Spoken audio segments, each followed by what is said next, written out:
रंगवा लहंगा में डाल जीजा।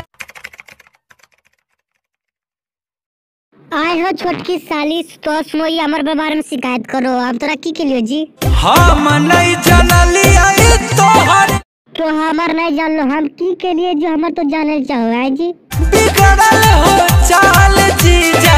अच्छा साली हमार बिगड़ल चाल है। हम तोरा की के लिए आए बताबो तो जरी।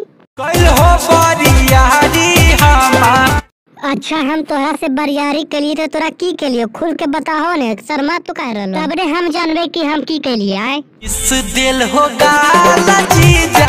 अच्छा तोहर गलिया मिसली इसलिए तो कह रहलो आज साली जीजा जी मजाक तो होबे करो है।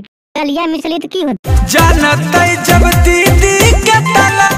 अच्छा दीदी तोहर जाते तो की करते हैं तोरा के की करते दीदी तोहर करते सवाल जीजा।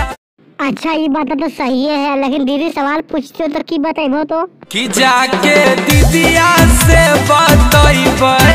आज साली दीदिया तर जाके की बताइबो तो है की बताइबो तो सच सच है जीजा। अच्छा तो सच बताइबो तो कौची बारे में तो बताइबो। डाले में कैल हो। अच्छा रंगवा डाले हम तोरा के लिए जो बताइबो तो है। जीजा। अच्छा साली बताबो इस बात जो बोल रहे तोहर मन में की है तोहर मन में की है मन करे अभी दियो। अच्छा साली तोहर मन की करे एकदम खुल के तो बताइए दा आज हमरा घर से निकाल जीजा। अच्छा साली ये दिल सुलेग रहले हमरा तो हमरा घरा से निकाल देबो हैं तोहर एकलौता जीजा जी हम है इसे ऐसे से बोलो हो तो आज के बाद नहीं वो तो घर समझ लो।